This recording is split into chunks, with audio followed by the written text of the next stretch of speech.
While the top-seeded Eagles sit and wait for the divisional round, the NFC, and AFC, for that matter, will line up 3 regular season rematches on Wild Card Weekend. What will be the most important matchup in deciding those games? Seattle Seahawks at San Francisco 49ers, Saturday, 4:30 p.m. Eastern Time, key matchup. Seattle's defense against the 49ers. Run game. It's funny having to emphasize the running aspect of a running back.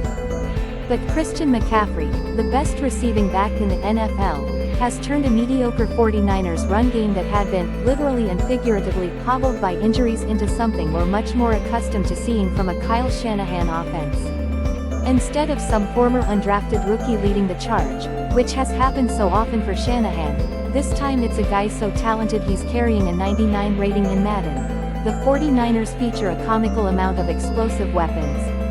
Brandon Ayuk, George Kittle and Deebo Samuel all could take any touch for 6 points, while Elijah Mitchell just returned after missing more than a month and promptly ripped off 5 carries for 55 yards and 2 touchdowns in Week 18.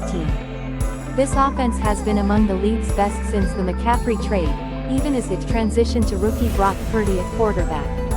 The playing styles of Purdy and the starter before him, Jimmy Garoppolo, are quite different.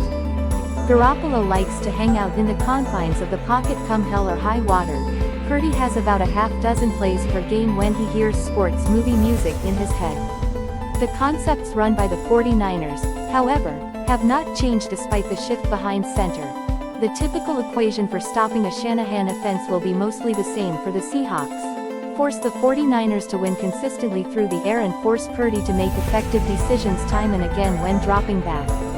The Seahawks held the 49ers to 21 points in their Week 15 matchup, a Purdy start, despite not forcing any turnovers and while finishing with just 3 quarterback hits and 2 tackles for loss.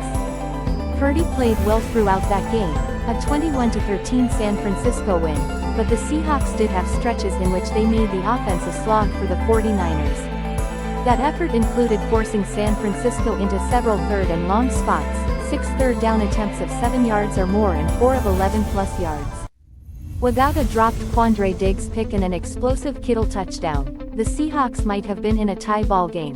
Seattle did a great job out of its sub-personnel packages featuring 5 or more defensive backs against the 49ers. It has had issues all season long, though, when defending out of base personnel looks on first and second downs.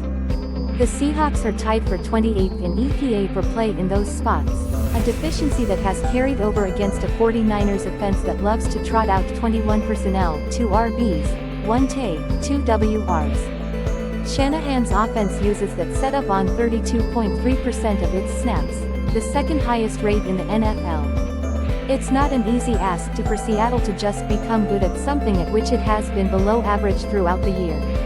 There is no Konami code to have your linebackers be better at fitting up on fullbacks.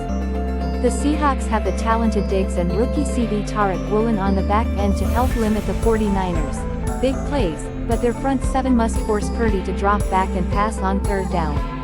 That's the only way to keep this game closer than the current double-digit point spread.